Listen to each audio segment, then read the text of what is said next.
So welcome to A Edu और A edu के हमारे इस यूट्यूब चैनल में आप सभी का स्वागत है। तो मध्यकालीन भारत के इतिहास के अंतर्गत हम लोग बहमनी डायनेस्टी को पढ़ रहे थे और इसमें अहमदनगर के निजाम शाही वंश को हम लोग पढ़ रहे थे, जिसके अंतर्गत बुरहान निजाम शाह प्रथम उसके बारे में हम लोग पढ़ रहे थे। और इसके बाद यह निजाम शाही वंश समाप्त हो जाएगा और संभवतः बहमनी साम्राज्य भी समाप्त हो जाएगा। इसके कुछ फैक्ट बचेंगे जिसे हम लोग देखेंगे और यह बहमनी साम्राज्य पूरी तरह से समाप्त हो जाएगा। तो बुरहान निजाम शाह को हम लोग कंटिन्यू करते हैं। तो बुरहान निजाम शाह प्रथम मूल रूप से सुन्नी मुसलमान, जबकि जीवन के अंतिम दिनों में शिया मुसलमान में परिवर्तन। इसकी मृत्यु 1553 ईस्वी में मृत्यु। तो यह जो बुरहान निजाम शाह प्रथम था, तो बुरहान निजाम शाह प्रथम मूल रूप से एक सुन्नी मुसलमान था, अर्थात यह कट्टर मुसलमान था, लेकिन अपने जीवन के अंतिम दिनों में यह सुन्नी से शिया में परिवर्तित हो गया, अर्थात यह शांतिपूर्ण जीवन व्यतीत करना शुरू कर दिया। तो अपने जीवन के अंतिम दिनों में इसने शिया धर्म को अपना लिया और इसकी मृत्यु कब हुई? तो 1553 ईस्वी में। बुरहान निजाम शाह के बाद निजाम शाही वंश का अगला सुल्तान हुसैन निजाम शाह प्रथम, जिसका शासनकाल 1553 ईस्वी से 1565 ईस्वी तक था, जिसका शासनकाल दक्कन के इतिहास का एक युगांतकारी युग माना जाता है। क्यों? क्योंकि इसी के समय तलिकोटा का सबसे भयानक युद्ध हुआ था, जिसमें विजयनगर बुरी तरह से पराजित हुआ था। उसे कई भागों में विभाजित किया गया था और उसके शहर को काफी लूटा गया था, इसी हुसैन निजाम शाह के द्वारा। तो इसी कारण हुसैन निजाम शाह के काल को क्या कहा जाता है? तो एक युगांतकारी युग कहा जाता है दक्कन के इतिहास में। तो बुरहान निजाम शाह के बाद निजाम शाही वंश का अगला सुल्तान बनता है हुसैन निजाम शाह प्रथम, जिसका शासनकाल 1553 ईस्वी से 1565 ईस्वी तक था, जिसका शासनकाल दक्कन के इतिहास का एक युगांतकारी युग माना जाता है। हुसैन निजाम शाह प्रथम के द्वारा विजयनगर साम्राज्य के विरुद्ध गोलकुंडा और बीजापुर के सुल्तानों से सुलह किया जाता है। क्यों? इसका मुख्य कारण था बीजापुर के आदिल शाह, गोलकुंडा के कुली कुतुब शाह और विजयनगर के राम राय के द्वारा अहमदनगर में आक्रमण करके भारी लूट मचाई गई। यह घटना कब हुआ? तो 1562 ईस्वी में। तो 1562 ईस्वी में हुसैन निजाम शाह प्रथम ने विजयनगर साम्राज्य के विरुद्ध गोलकुंडा और बीजापुर के सुल्तानों से सुलह कर लिया। इसका मुख्य कारण था बीजापुर के आदिल शाह, गोलकुंडा के कुली कुतुब शाह और विजयनगर के राम राय के द्वारा अहमदनगर में आक्रमण करके भारी लूटपाट मचाना था। तो 1562 ईस्वी में बीजापुर के आदिल शाह, गोलकुंडा के कुतुब शाह, कुली कुतुब शाह और विजयनगर के राम राय ने अहमदनगर पर आक्रमण करके भारी लूटपाट मचाया था और इसी कारण हुसैन निजाम शाह प्रथम ने विजयनगर साम्राज्य के विरुद्ध गोलकुंडा और बीजापुर के सुल्तानों से सुलह किया या फिर समझौता किया। हुसैन निजाम शाह प्रथम अहमदनगर के लूटपाट से क्षुब्ध होकर 1565 ईस्वी में विजयनगर के विरुद्ध दक्कन के मुस्लिम राज्यों से एक मुस्लिम संगठन की स्थापना की। तो हुसैन निजाम शाह प्रथम ने अहमदनगर के लूटपाट से काफी रुष्ट होकर, क्षुब्ध होकर संगठन की स्थापना की 1565 ईस्वी में विजयनगर के विरुद्ध, और दक्कन के मुस्लिम राज्यों से उसने एक मुस्लिम संगठन की स्थापना की। इस संगठन में बरार शामिल नहीं हुआ और इसी संगठन के द्वारा तलीकोटा के युद्ध में विजयनगर की बुरी तरह से पराजय होती है एवं भारी लूट होती है और विजयनगर को तहस नहस किया जाता है। इस विजय से हुसैन निजाम शाह प्रथम को कोई लाभ नहीं मिला। हुसैन निजाम शाह प्रथम कोई लाभ नहीं उठा सका। तो जब 1562 ईस्वी में विजयनगर के राम राय, बीजापुर के आदिल शाह और गोलकुंडा के कुली कुतुब शाह ने मिलकर अहमदनगर पर आक्रमण करके भारी लूटपाट मचाया था और हुसैन निजाम शाह ने गोलकुंडा और बीजापुर के सुल्तानों से समझौता किया था, तो इसी का बदला लेने के लिए, इसी से क्षुब्ध होकर 1565 ईस्वी में हुसैन निजाम शाह ने बीजापुर, गोलकुंडा और बीदर, इन सभी सुल्तानों के साथ मिलकर, मुस्लिमों के साथ मिलकर एक संगठन बनाया और इस संगठन में बरार शामिल नहीं हुआ। और 1565 ईस्वी में तो तलीकोटा के युद्ध में ये सभी संगठन मिलकर विजयनगर को बुरी तरह से पराजित करते हैं और विजयनगर को काफी लूटते हैं और विजयनगर को तहस नहस कर देते हैं। इस विजय से हुसैन निजाम शाह प्रथम को कोई लाभ नहीं मिला। हुसैन निजाम शाह प्रथम कोई लाभ नहीं उठा सका। हुसैन निजाम शाह प्रथम की मृत्यु 1565 ईस्वी, तो उसी वर्ष, जिस वर्ष विजयनगर को पराजित किया, तहस नहस किया, उसी वर्ष इसकी अर्थात 1565 ईस्वी में इसकी मृत्यु हो जाती है हुसैन निजाम शाह प्रथम की। हुसैन निजाम शाह प्रथम के बाद निजाम शाही वंश का अगला सुल्तान मुर्तजा निजाम शाह प्रथम, जिसका शासनकाल 1565 से 1583 ईस्वी तक था, जिसके शासन का प्रथम 6 वर्ष उसके माता के हाथों में था। तो हुसैन निजाम शाह के बाद निजाम शाही वंश का या फिर अहमदनगर का अगला सुल्तान कौन बना? तो मुर्तजा निजाम शाह प्रथम, जिसका शासनकाल 1565 से 1583 ईस्वी तक था और इसके शासन का प्रथम 6 वर्ष जो शासन प्रबंधन रहा वह किसके हाथों में रहा? तो उसकी माता के हाथों में रहा। बाद में इसने कई युद्धों को जीता भी।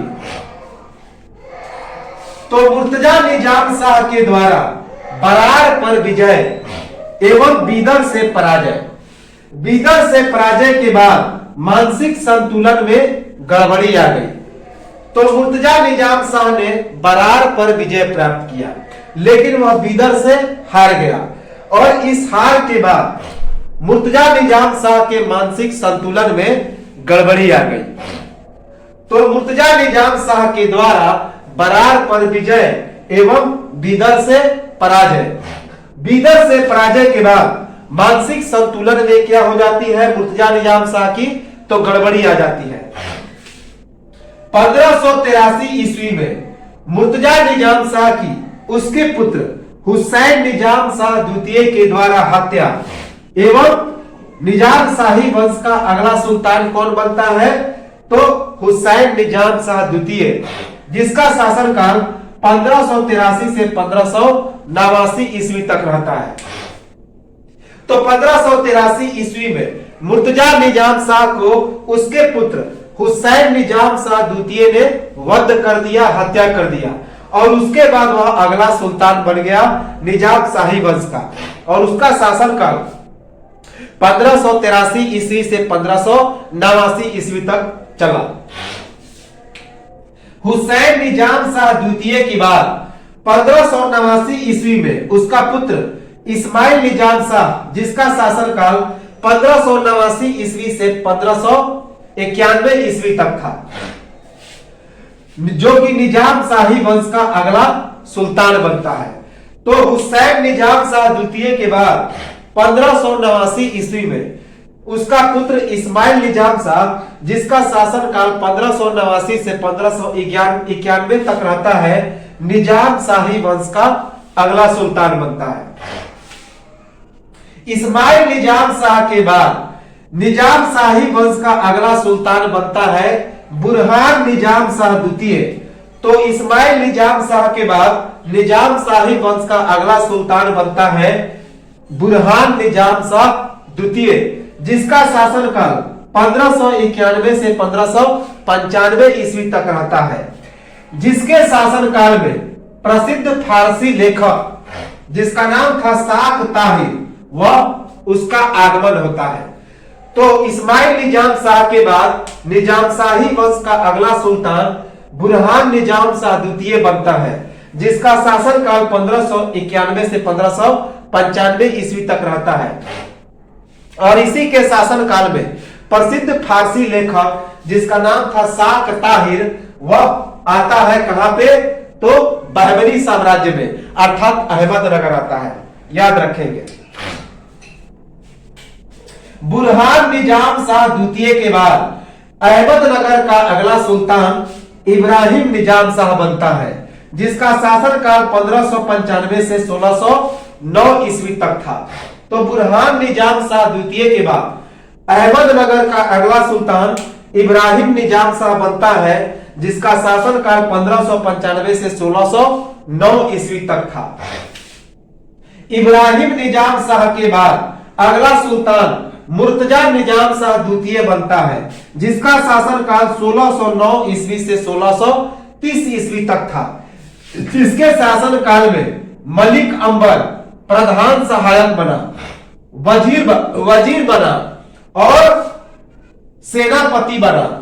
यह योग्य सिपासलार था, योग्य राजनेता था और मध्यकालीन भारत के सबसे बड़े राजनीतिज्ञों में एक था। इसकी गणना की जाती है मध्यकालीन भारत के सबसे बड़े राजनीतिज्ञों में, पॉलिटिशियंस में। तो इब्राहिम निजाम शाह के बाद जो अहमदनगर का अगला सुल्तान बना, उसका नाम था मुर्तजा निजाम शाह द्वितीय, जिसका शासनकाल 1609 से 1630 ईस्वी तक था। इसी के शासनकाल में मलिक अंबर नामक एक प्रधान सहायक बना, वजीर बना और प्रधान सेनापति बना, जो मुर्तजा निजाम शाह द्वितीय का योग्य सिपासलार था, योग्य राजनेता था और मध्यकालीन भारत के सबसे बड़े राजनीतिज्ञों में एक था। तो वास्तव में इस मुर्तजा निजाम शाह द्वितीय का शासनकाल यही मलिक अंबर चला रहा था। मलिक अंबर के द्वारा अहमदनगर में उत्तम शासन व्यवस्था, सुंदर ढंग से माल गुजारी की व्यवस्था, सारी कृषि योग्य भूमि का उर्वरता के आधार पर 4 श्रेणियों में विभाजन, लगान अस्थायी रूप से निश्चित एवं नगद लगान की व्यवस्था की गई।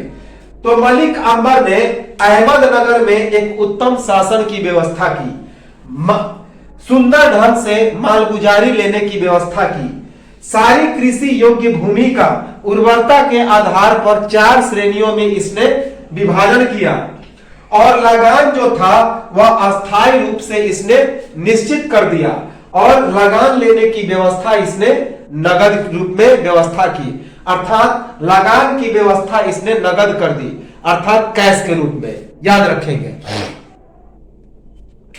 मुर्तजा निजाम शाह के समय लगान की वसूली राज्य के अधिकारियों के द्वारा गांव के पटेलों से। तो मुर्तजा निजाम के समय जो लगान की वसूली होती थी वह राज्य के अधिकारियों के द्वारा गांव के पटेलों से, पटेलों का अर्थात होता है जो भूमि का स्वामी होता है। तो मुर्तजा निजाम शाह के समय लगान की वसूली राज्य के अधिकारियों के द्वारा किससे की जाती थी, तो गांव के पटेलों से की जाती थी। मलिक अंबर मुर्तजा निजाम शाह द्वितीय के पेरूबा अर्थात संरक्षक बनने से पहले चांद बीबी के विरोधी हबसी अर्थात अबिसिनियाई दल का सदस्य था। तो मलिक अंबर मुर्तजा निजाम शाह द्वितीय के पेरूबा अर्थात संरक्षक बनने से पहले चांद बीबी के विरोधी दल जिसका नाम था हबशी या अबिसिनियाई दल का सदस्य था। मलिक अंबर के द्वारा काफी बड़े मात्रा में मराठा सेना जिसे बारगी कहा जाता था उसकी नियुक्ति की गई। मराठा सेना तेज गति वाले होते थे, दुश्मनों के रसद काटने में काफी होशियार होते थे और गोरिल्ला युद्ध में निपुण होते थे। इस गोरिल्ला युद्ध में मुगल सेना क्या थे तो अपरिचित थे। तो मलिक अंबर ने काफी बड़े मात्रा में मराठा सेना जिसे बारगी कहा जाता था उसकी नियुक्ति की। यह मराठा सेना तेज गति वाले होते थे, दुश्मनों के रसद काटने में काफी होशियार, रसद अर्थात गला, और गोरिल्ला युद्ध में निपुण थे। गोरिल्ला को छापामार युद्ध भी कहा जाता है, अर्थात ये अनियमित सेना होते थे जो पीछे से शत्रु पर वार करते थे। तो यह गोरिल्ला युद्ध में निपुण होते थे और जो मुगल थे इस गोरिल्ला युद्ध से अपरिचित थे। तो मलिक अंबर ने काफी बड़े मात्रा में मराठा सेना अर्थात बारगी की नियुक्ति की। मराठा सेना तेज गति वाले होते थे, दुश्मनों के रसद काटने में निपुण थे, काफी होशियार थे, गोरिल्ला युद्ध में निपुण थे, लेकिन मुगल इस गोरिल्ला युद्ध से अपरिचित थे। मलिक अंबर के द्वारा मराठों की सहायता से बरार, अहमदनगर और बालाघाट में मुगलों के प्रवेश पर रोक। तो मलिक अंबर ने मराठों की सहायता से बरार, अहमदनगर और बालाघाट में मुगलों के प्रवेश को रोक लगा दिया। मलिक अंबर के द्वारा 1601 ईस्वी में दौलताबाद को राजधानी निर्माण। मुगलों का दौलताबाद पर कब्जा करने का प्रयास पर दौलताबाद के उद्योग से अहमदनगर पर कब्जा करने के जहांगीर के सारे प्रयास क्या हो गए तो विफल हो गए। याद रखेंगे कि मलिक अंबर ने 1601 ईस्वी में दौलताबाद को राजधानी बना दिया। क्योंकि मुगलों का नजर इसी दौलताबाद पर था, तो जैसे ही दौलताबाद को राजधानी बनाया 1601 में मलिक अंबर ने, तो इसमें काफी उद्योग धंधों का विकास हो गया और इसी कारण मुगलों का दौलताबाद पर कब्जा करने का प्रयास किया गया। लेकिन दौलताबाद के उद्योग से अहमदनगर पर कब्जा करने के जहांगीर के सारे प्रयास विफल हो गए। तो उस समय 1601 ईस्वी मुगल बादशाह कौन था तो जहांगीर था। तो जहांगीर के सारे प्रयास विफल हो गए अहमदनगर पर कब्जा करने को लेकर। क्यों? जो दौलताबाद के उद्योग से। 1616 ईस्वी में शाहजादा खुर्रम के नेतृत्व में अहमदनगर पर बड़ी सेना के साथ चढ़ाई और मलिक अंबर का आत्मसमर्पण, राज्य का अधिकांश भाग मुगलों के अधीन। तो 1616 ईस्वी में शाहजादा खुर्रम के नेतृत्व में बड़ी सेना ने इस मलिक अंबर पर चढ़ाई की और मलिक अंबर ने आत्मसमर्पण कर दिया और इस मलिक अंबर के राज्य का अधिकांश भाग मुगलों के अधीन आ गया। याद रखेंगे कि 1616 ईस्वी में शाहजादा खुर्रम के नेतृत्व में अहमदनगर पर बड़ी सेना ने चढ़ाई की और मलिक अंबर आत्मसमर्पण कर दिया और इसके राज्य का अधिकांश भाग मुगलों के अधीन हो गया। 1626 ईस्वी में बहुत वृद्धावस्था में मलिक अंबर की मृत्यु। तो 1626 ईस्वी में यह मलिक अंबर काफी बूढ़ा हो गया था, बहुत वृद्ध हो गया था। तो इसी वृद्धावस्था के कारण 1626 ईस्वी में मलिक अंबर की मृत्यु हो गई। 1630 ईस्वी में मुर्तजा निजाम शाह द्वितीय के उसके मंत्री फतेह खां के द्वारा हत्या। तो 1630 ईस्वी में मुर्तजा निजाम शाह की हत्या किसने कर दी तो उसी का एक मंत्री जिसका नाम था फतेह खां, तो उसने इसकी हत्या कर दी। 1630 ईस्वी में मुर्तजा निजाम शाह की उसके मंत्री फतेह खां के द्वारा हत्या कर दी जाती है। 1630 ईस्वी में मुर्तजा निजाम शाह द्वितीय के बाद अहमदनगर का अगला सुल्तान कौन बनता है तो बुरहान निजाम शाह तृतीय। जिसका शासनकाल 1630 से 1632 ईस्वी तक था।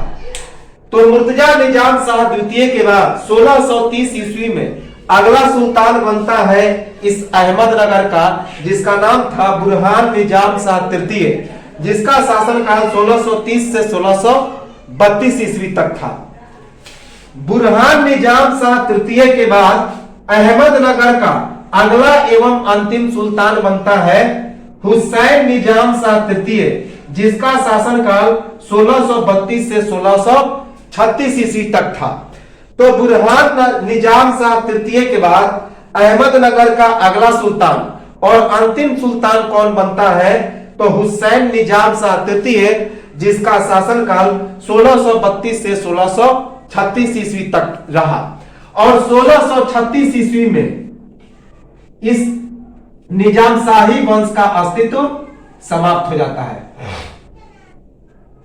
निजाम शाही वंश का अस्तित्व समाप्त हो जाता है और किसके अधीन चला जाता है, तो मुगलों के अधीन। तो इस प्रकार यह समाप्त हो जाता है कौन, तो निजाम शाही वंश अहमदनगर का। इसके बाद हम लोग अहमदनगर के कुछ फैक्ट को देखेंगे, गोलकुंडा के कुछ फैक्ट को देखेंगे और बहमनी साम्राज्य से संबंधित कुछ फैक्ट बचे हैं उन्हें देखेंगे और उसके बाद यह बहमनी साम्राज्य समाप्त हो जाएगा। तो एक स्क्रीनशॉट लें और मिलते हैं हम लोग कुछ समय के बाद।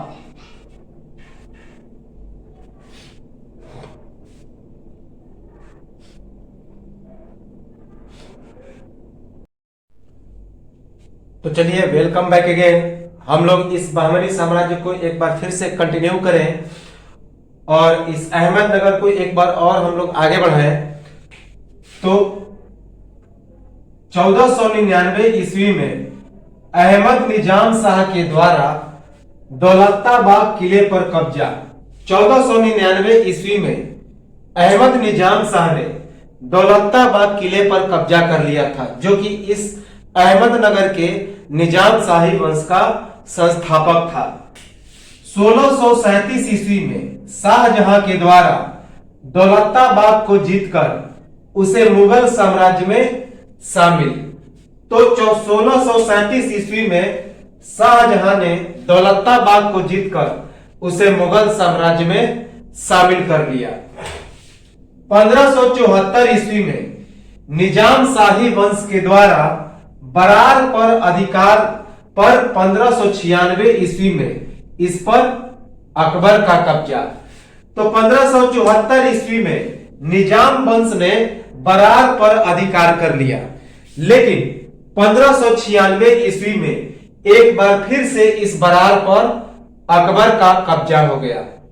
तो 1574 ईस्वी में निजाम वंश के द्वारा बरार पर अधिकार किया गया, लेकिन 1596 ईस्वी में एक बार फिर से इस पर अकबर का कब्जा हो गया। चांद बीबी जो अपनी वीरता के लिए प्रसिद्ध थी, वह हुसैन निजाम शाह की पुत्री थी। तो चांद बीबी जो अपनी वीरता के लिए प्रसिद्ध थी, वह किसकी पुत्री थी, तो हुसैन निजाम शाह प्रथम की पुत्री थी।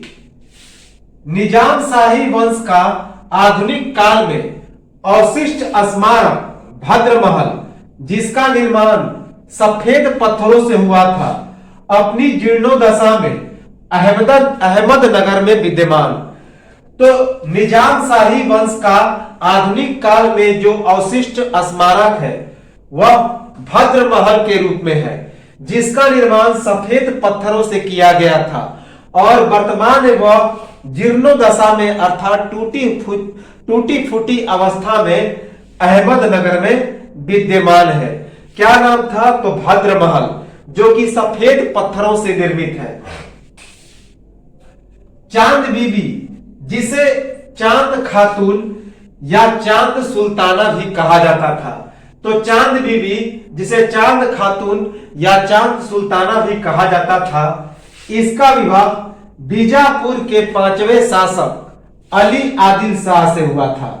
तो चांद बीबी, जिसे चांद खातून या चांद सुल्ताना भी कहा जाता है, उसका विवाह किससे हुआ? तो बीजापुर के 5वें शासक अली आदिल शाह से।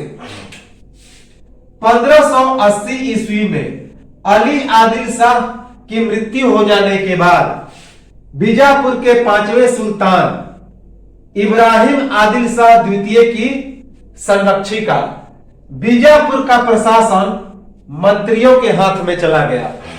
तो 1580 ईस्वी में अली आदिल शाह की जब मृत्यु हो जाती है तो बीजापुर का छठा सुल्तान, जिसका नाम था इब्राहिम आदिल शाह, तो इब्राहिम आदिल शाह द्वितीय की संरक्षिका बनी कौन? चांद बीबी। याद रखेंगे। और बीजापुर का प्रशासन मंत्रियों के हाथों में चला गया। तो 1580 ईस्वी में अली आदिल शाह की मृत्यु हो जाने के बाद बीजापुर के छठे सुल्तान इब्राहिम आदिल शाह द्वितीय की संरक्षिका कौन बनी? तो चांद बीबी बनी। और उस समय बीजापुर का प्रशासन मंत्रियों के हाथों में चला गया था। 1584 ईस्वी में चांद बीबी अपनी जन्मभूमि अहमदनगर चली गई और फिर कभी बीजापुर वापस नहीं आई। तो 1584 ईस्वी में चांद बीबी अपनी जन्मभूमि अहमदनगर चली गई और फिर वापस बीजापुर कभी लौट कर नहीं आई। 1595 ईस्वी में मुगल बादशाह अकबर के पुत्र शाहजादा मुराद से अहमदनगर की चांद बीबी के द्वारा रक्षा, फिर भी चांद बीबी के द्वारा मुगलों को बरार सुपुर्द किया गया। बरार सुपुर्द कर उनसे संधि की गई। एक बार फिर से लड़ाई शुरू हुई और चांद बीबी की सुरक्षा व्यवस्था इतनी मजबूत थी कि उसके जीवित रहते मुगल सेना अहमदनगर पर कब्जा नहीं कर सकी, किंतु एक उग्र भीड़ ने चांद बीबी को मार डाला और अहमदनगर किले पर मुगलों का एक बार फिर से कब्जा हो गया। तो याद रखेंगे।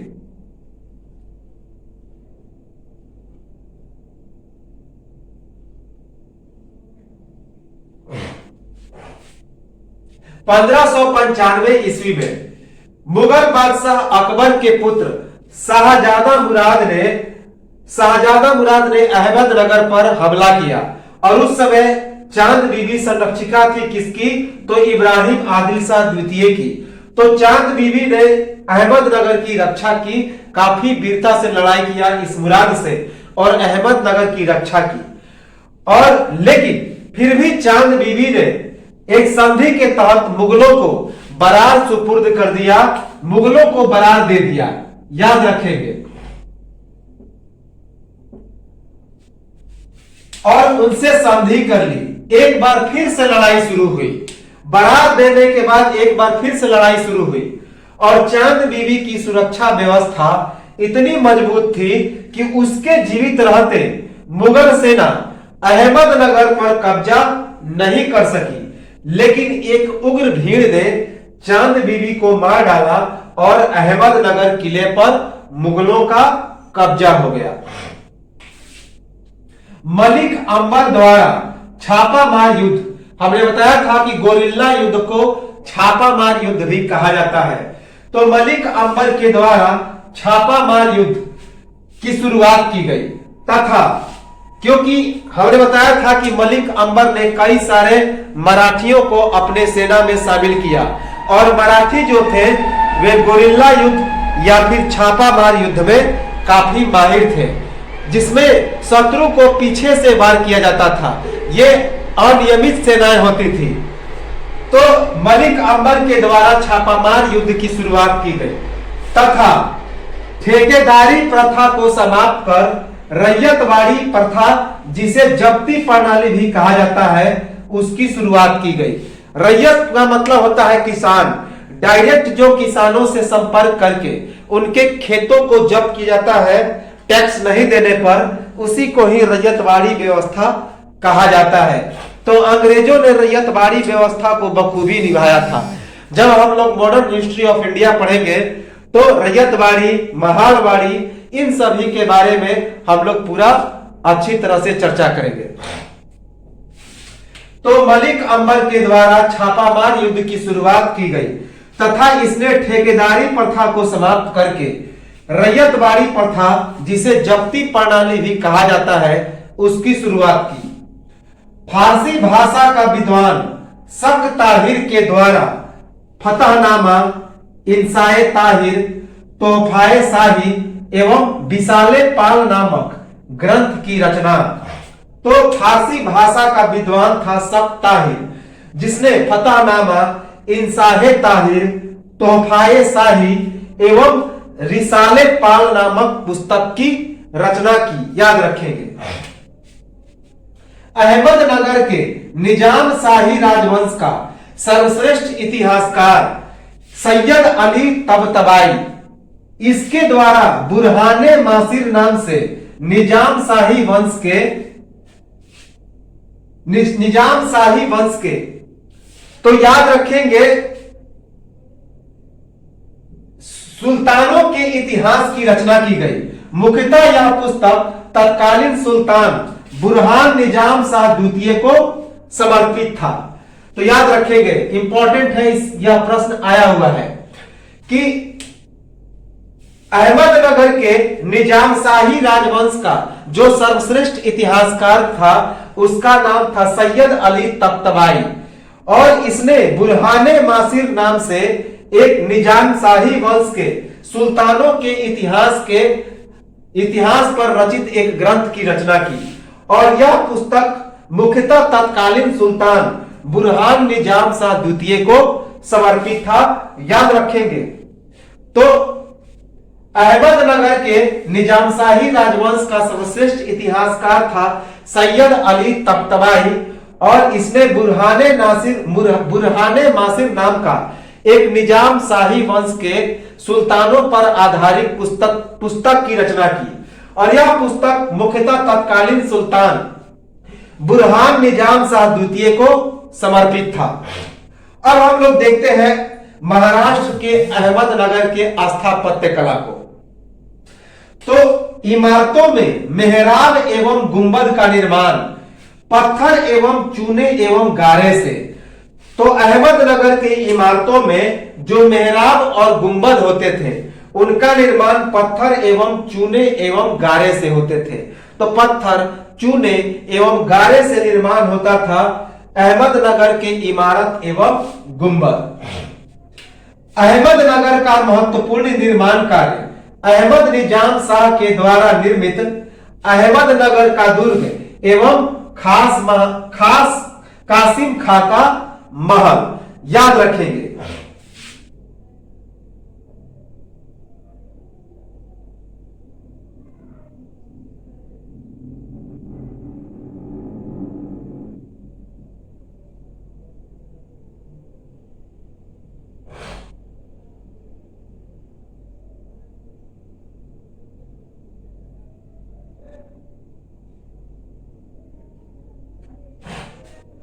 तो अहमदनगर का जो सबसे महत्वपूर्ण निर्माण कार्य था वह अहमद निजाम शाह के द्वारा निर्मित अहमदनगर का दुर्ग अर्थात अहमदनगर का किला और कासिम खां का महल था। अहमदनगर में अहमद निजाम शाह का बागे रौजा में मकबरा। तो अहमदनगर में अहमद निजाम शाह का मकबरा बनाया गया। कहां पे? तो बागे रौजा में। उस जहां पे इसका मकबरा निर्माण किया गया उस स्थल को बागे रौजा कहा गया। अहमद निजाम शाह के द्वारा सलावत खां गुजराती की सलाह पर एक महल एवं उद्यान बागे बहिस्ता का निर्माण किया गया।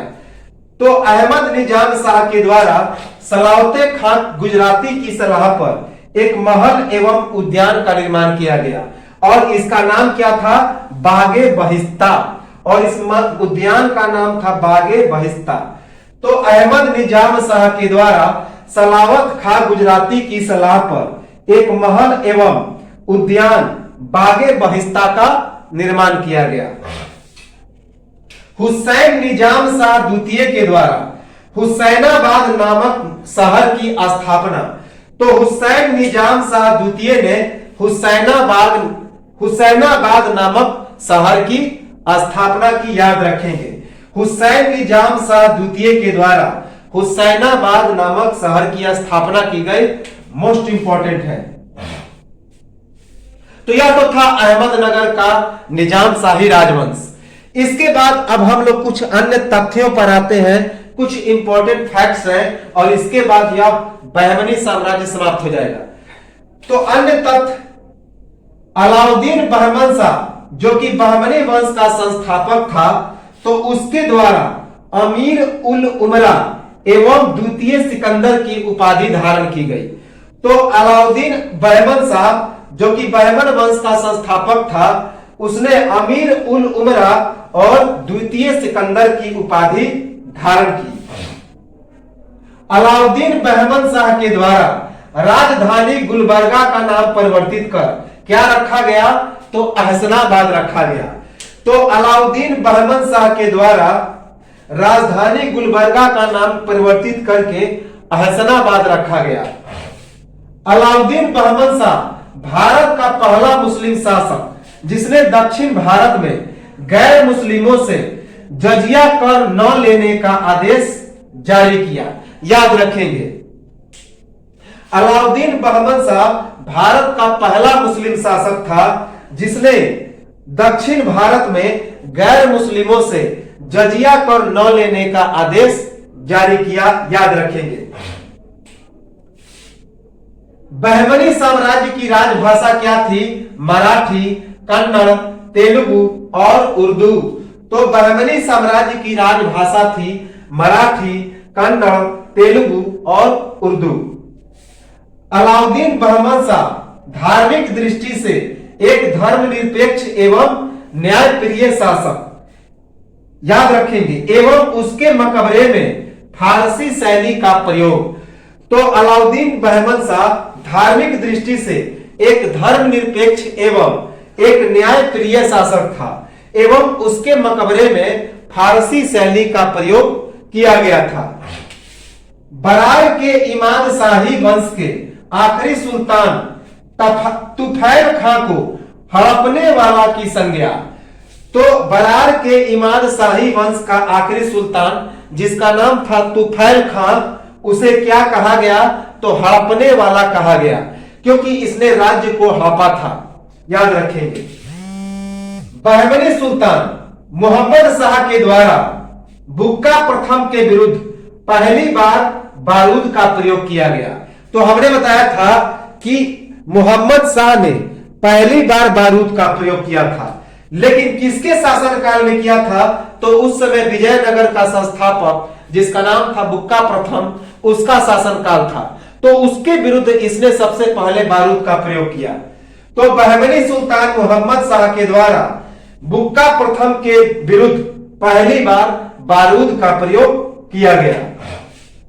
ताजुद्दीन फिरोज शाह जिसका नाम था फिरोज शाह बहमनी, इसके द्वारा ब्राह्मणों को ऊंचे पद पर नियुक्ति की गई। तो ताजुद्दीन फिरोज, जिसे फिरोज शाह बहमनी भी कहा जाता है, तो उसने कई हिंदू ब्राह्मणों को ऊंचा पद प्रदान किया, ऊंचे पदों पर नियुक्ति की। ताजुद्दीन फिरोज भारत का पहला शासक जिसे तैमूर लंग के द्वारा अपना पुत्र कहकर संबोधन। तो ताजुद्दीन फिरोज भारत का पहला शासक था जिसे तैमूर लंग, जो कि एक आक्रमणकारी था, तो उसने अपना पुत्र कहकर संबोधित किया था, याद रखेंगे। तो भारत का ताजुद्दीन फिरोज भारत का पहला शासक जिसे तैमूर लंग के द्वारा अपना पुत्र कहकर संबोधित किया गया था। ताजुद्दीन फिरोज का शासनकाल सांस्कृतिक उपलब्धियों का काल कहा जाता है दक्षिण भारत में। तो दक्षिण भारत में ताजुद्दीन फिरोज का शासनकाल, या फिर यूं कहें कि बहमनी साम्राज्य में ताजुद्दीन फिरोज का शासनकाल सांस्कृतिक उपलब्धियों का काल कहा जाता है, क्योंकि इसके समय बहुत ज्यादा सांस्कृतिक उपलब्धियां हुई थी। संत गेसु दराज दराज के द्वारा मिरातुल आशिकी नामक पुस्तक की रचना याद रखेंगे। तो संत गेसु दराज ने मिरातुल आशिकी नामक पुस्तक की रचना की थी। शिहाबुद्दीन अहमद प्रथम के द्वारा खुरासानी कवि अजारी तथा यूसुफ रई के द्वारा बहमन नामा की रचना करवाई गई। इसमें बहमनी साम्राज्य के इतिहास की जानकारी प्राप्त होती है। तो शिहाबुद्दीन अहमद प्रथम ने खुरासानी कवि अजारी और यूसुफ रई के द्वारा बहमन नामा की रचना करवाई, जिसमें बहमनी साम्राज्य के संपूर्ण इतिहास की जानकारी प्राप्त होती है। तो शिहाबुद्दीन अहमद प्रथम ने खुरासानी कवि अजारी तथा यूसुफ रई के द्वारा कौन सी पुस्तक की रचना करवाई? उस पुस्तक का नाम था बहमन नामा, जिसमें बहमनी साम्राज्य के संपूर्ण इतिहास की जानकारी प्राप्त होती है। बहमनी सुल्तान अलाउद्दीन अहमद द्वितीय के शासन काल में पहली बार महमूद गवाह का उल्लेख। तो बहमनी सुल्तान अलाउद्दीन अहमद द्वितीय के शासन काल में पहली बार महमूद गवाह का उल्लेख किया गया। याद रखेंगे, महमूद गवाह जो कि इसका प्रधानमंत्री था, बहुत ही बेहतरीन राजनीतिज्ञ था। अलाउद्दीन अहमद द्वितीय के द्वारा अपनी रानी को रानी जेब चेहरा अर्थात सुंदर चेहरा की उपाधि। तो अलाउद्दीन अहमद द्वितीय ने अपनी रानी को कौन सी उपाधि दी? तो रानी जेब चेहरा अर्थात सुंदर चेहरा की उपाधि दी। याद रखेंगे कि अलाउद्दीन अहमद द्वितीय के द्वारा अपनी रानी को रानी जेब चेहरा अर्थात सुंदर चेहरा की उपाधि दी गई। बहमनी सुल्तान हुमायूं शाह को जालिम और दक्षिण के नीरो की उपाधि, क्योंकि यह क्रूर शासक था। तो बहमनी सुल्तान हुमायूं शाह को जालिम और दक्षिण का नीरो, नीरो का मतलब होता है क्रूर, जालिम। तो बहमनी सुल्तान हुमायूं शाह को जालिम और दक्षिण के नीरो की उपाधि दी गई, और क्योंकि वह क्रूर शासक था।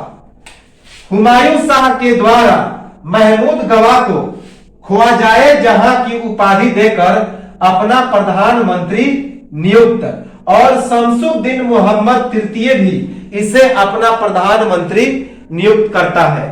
तो हुमायूं शाह ने महमूद गवाह को ख्वाजाए जहां की उपाधि दी और यह उपाधि देकर उसे अपना प्रधानमंत्री नियुक्त कर दिया। इसके बाद जो शासक बनता है शमसुद्दीन मोहम्मद तृतीय, उसने भी इसे प्रधानमंत्री की उपाधि प्रदान की, प्रधानमंत्री का पद दिया। तो बहमनी सुल्तान हुमायूं शाह को जालिम और दक्षिण के नीरो की उपाधि दी गई, क्योंकि यह क्रूर शासक था, और हुमायूं शाह ने महमूद गवाह को ख्वाजाए जहां की उपाधि देकर अपना प्रधानमंत्री नियुक्त किया। इसके बाद शमसुद्दीन मोहम्मद तृतीय ने भी महमूद गवाह को अपना प्रधानमंत्री नियुक्त किया। शमसुद्दीन मोहम्मद तृतीय के शासन काल में 1470 ईस्वी में एक रूसी व्यापारी निकतीन का आगमन। तो शमसुद्दीन मोहम्मद तृतीय के शासन काल में 1470 ईस्वी में एक रूसी व्यापारी जिसका नाम था निकतीन, वह आता है बहमनी साम्राज्य में। अर्थात कहां पे आता है? तो यह बहमनी साम्राज्य के अंतर्गत आता है। तो शमसुद्दीन मोहम्मद तृतीय के शासन काल में 1470 ईस्वी में एक रूसी व्यापारी निकतीन आता है भारत में। शमसुद्दीन मोहम्मद तृतीय के शासन काल में सर्वाधिक साम्राज्य विस्तार। तो बहमनी साम्राज्य में यदि सबसे ज्यादा साम्राज्य विस्तार हुआ तो वह शिहाबुद्दीन महमूद शाह के शासन काल में। याद रखेंगे कि शिहाबुद्दीन महमूद शासन काल में बहमनी साम्राज्य का सर्वाधिक विस्तार हुआ। शमसुद्दीन मोहम्मद तृतीय के शासन काल में सर्वाधिक साम्राज्य विस्तार हुआ था इस बहमनी साम्राज्य का। शिहाबुद्दीन महमूद शाह के शासन काल में बहमनी साम्राज्य का बीजापुर, बीदर, गोलकुंडा, बरार और अहमदनगर में विभाजन। सबसे पहले बरार 1484 ईस्वी में विभाजित हुआ था। तो शिहाबुद्दीन महमूद शाह के शासनकाल में बहमनी साम्राज्य का 4 भागों में विभाजन हो गया। बीजापुर, बीदर, गोलकुंडा, बरार और अहमदनगर, सॉरी 5 भागों में। तो शिहाबुद्दीन महमूद शाह के शासनकाल में बहमनी साम्राज्य का बीजापुर, बीदर, गोलकुंडा, बरार और अहमदनगर में विभाजन हुआ। सबसे पहले 1484 ईस्वी में बरार अलग हुआ था। हालांकि बीजापुर अलग हुआ था, लेकिन उसने आधिकारिक घोषणा नहीं की। संपूर्ण सल्तनत काल में उड़ीसा एवं कश्मीर दिल्ली सल्तनत से स्वतंत्र। तो संपूर्ण दिल्ली सल्तनत काल के शासन काल में उड़ीसा और कश्मीर 2 ऐसे राज्य थे जो दिल्ली सल्तनत से पूरी तरह से स्वतंत्र थे, अर्थात दिल्ली सल्तनत का उन पर कब्जा नहीं था। कौन कौन? तो उड़ीसा और कश्मीर। अलाउद्दीन बहमन शाह का पश्चिमी समुद्र तटीय बंदरगाह दाभोल पर कब्जा।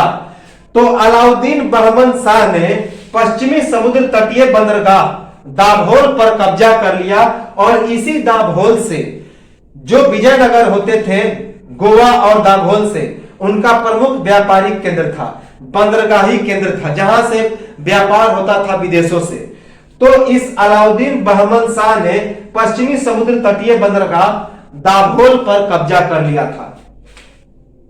अलाउद्दीन अहमद शाह द्वितीय के द्वारा मस्जिद, सार्वजनिक अस्पताल और सार्वजनिक विद्यालय की स्थापना एवं 2 गांव दान। तो याद रखेंगे, वास्तव में जो अलाउद्दीन अहमद शाह द्वितीय था, इसके शासनकाल में महमूद गवाह का उदय हो चुका था। तो नाम अलाउद्दीन अहमद शाह द्वितीय का होता है, लेकिन सारा काम कौन किया? महमूद गवाह ने। तो वास्तव में महमूद गवाह ने ही अलाउद्दीन अहमद शाह द्वितीय के शासनकाल में मस्जिद, सार्वजनिक अस्पताल और सार्वजनिक स्कूलों का निर्माण किया और 2 गांव दान में दिए। लेकिन चूंकि इसका शासनकाल था, इसीलिए कहा जाता है कि अलाउद्दीन अहमद शाह द्वितीय के द्वारा मस्जिद, सार्वजनिक अस्पताल एवं सार्वजनिक विद्यालय की स्थापना की गई और इसने 2 गांव दान में दिए। ताजुद्दीन फिरोज शाह के शासन काल में बहमनी साम्राज्य में दक्कनी मुसलमान वर्ग, जो कि प्राचीन ढर्रे पर आधारित था, तथा अमीर वर्ग, जो कि नवीन विचारधारा पर आधारित था, उसमें विभाजन हो गया। तो और इसी प्राचीन विचारधारा का कौन था? तो महमूद गवाह, और इसी बंटवारे के कारण उसकी हत्या भी हुई थी। तो ताजुद्दीन फिरोज शाह के शासन काल में बहमनी साम्राज्य में दक्कनी मुसलमान वर्ग, जो कि प्राचीन ढर्रे पर चलता था, प्राचीन विचारों पर चलता था, और अमीर वर्ग, जो कि नवीन विचारों पर चलता था, इसे विदेशी वर्ग भी कहा जाता था। अमीर वर्ग जिसे विदेशी भी कहा जाता था, विदेशी। तो यह 2 भागों में बंट गया। महमूद गवाह के द्वारा बीदर में एक महाविद्यालय तथा रौजत उल इंसा तथा दीवाने अत्र नामक एक पुस्तक की रचना। तो महमूद गवाह ने बीदर में एक महाविद्यालय की रचना की, निर्माण किया, अर्थात एक कॉलेज का निर्माण किया, और उसने 2 पुस्तक की रचना की। एक का नाम था रौजत उल इंसा और दूसरे का नाम था दीवाने अत्र। याद रखेंगे। तो महमूद गवाह के द्वारा बीदर में एक महाविद्यालय की निर्माण की गई और उसने 2 प्रमुख ग्रंथ रौजत उल इंसा तथा दीवाने अत्र नामक पुस्तक की रचना की। तो यह तो था बहमनी साम्राज्य। एक स्क्रीनशॉट ले और 2-3 फैक्ट और बचे हैं और उसको हम लोग समाप्त करेंगे कुछ ही देर में, तो स्क्रीनशॉट उसका ले लें।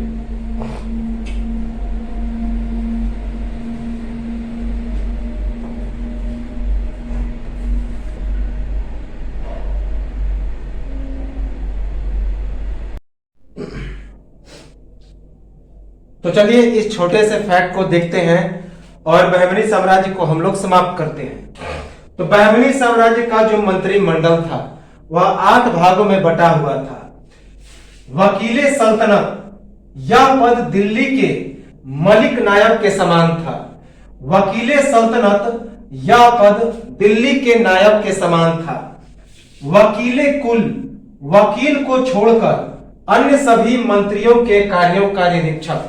तो बहमनी साम्राज्य में वकीलों को छोड़कर अन्य सभी मंत्रियों के कार्यों को निरीक्षण करने वाला जो अधिकारी होता था उसे वकीले कुल कहा जाता था। नाजीर, अर्थ विभाग से संबंधित अधिकारी। तो अर्थ विभाग अर्थात इकोनॉमिक्स अर्थात मुद्रा, तो पैसे की लेन देन से संबंधित या अर्थ विभाग से संबंधित जो अधिकारी होता था उसे नाजीर कहा जाता था। नाजीर। सदरे जहां, दान धर्म तथा न्याय विभाग का अध्यक्ष। दान धर्म और न्याय विभाग का अध्यक्ष कौन होता था? तो सदरे जहां होता था। याद रखेंगे, दान धर्म और न्याय विभाग का अध्यक्ष होता था सदरे जहां। अमीर ए जुमला, अर्थ विभाग का अध्यक्ष अर्थात इकोनॉमिक का जो हेड होता था उसे अमीर ए जुमला कहा जाता था। अर्थ विभाग का अध्यक्ष कौन होता था? तो अमीर ए जुमला। पेशवा, वकील ए सल्तनत का सहायक। जो वकील सल्तनत होता था दिल्ली के मलिक नायब के समान यह पद होता था, तो उसी का यह सहायक होता था पेशवा। हम जब मराठों के बारे में पढ़ेंगे तो पेशवा बाजीराव इन सभी के बारे में पढ़ेंगे जो पेशवाओं ने अंग्रेजों से काफी लोहा लिया था। तो ये महाराष्ट्र में जितने सारे वकील सल्तनत के पद समान होते हैं उन्हें पेशवा कहा जाता है। तो पेशवा वकील सल्तनत का सहायक होता था। वजीरे अशरफ, विदेश नीति का नियंत्रण करता और दरबार संबंधी कार्यों की देखरेख करने वाला। तो दरबार संबंधी कार्यों की देखरेख करने वाला और विदेश नीति का नियंत्रण करता कौन होता था? तो वजीरे अशरफ होता था। वजीरे अशरफ विदेश नीति पर अर्थात फॉरेन लॉ पर क्या करता था? तो नियंत्रण करता था, कंट्रोल करता था और दरबार संबंधी जितने सारे कार्य होते थे उनका यह देख रेख करता था। कौन? वजीरे अशरफ। कोतवाल, नगर का प्रमुख पुलिस अधिकारी।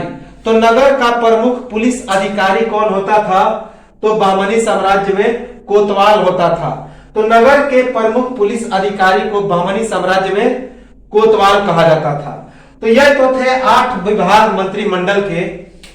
ये सभी मंत्रिमंडल का गठन मोहम्मद शाह प्रथम के मंत्री सैफुद्दीन गौरी के द्वारा राज्य का संचालन सुचारू रूप से चलाने हेतु। तो राज्य का संचालन सुचारू रूप से चलाने के लिए इन सभी 8 मंत्रिमंडलों का गठन किसके द्वारा किया गया? तो मोहम्मद शाह प्रथम के मंत्री सैफुद्दीन गौरी के द्वारा। तो ये सभी 8 मंत्रिमंडल का गठन मोहम्मद शाह प्रथम के मंत्री सैफुद्दीन गौरी के द्वारा राज्य का शासन सुचारू ढंग से चलाने के लिए किया गया। बहमनी साम्राज्य के तरफदार कौन कौन होते थे? तो हमने बताया था तरफदार जो प्रांत के प्रमुख होते थे जिन्हें प्रांतपति कहा जाता था।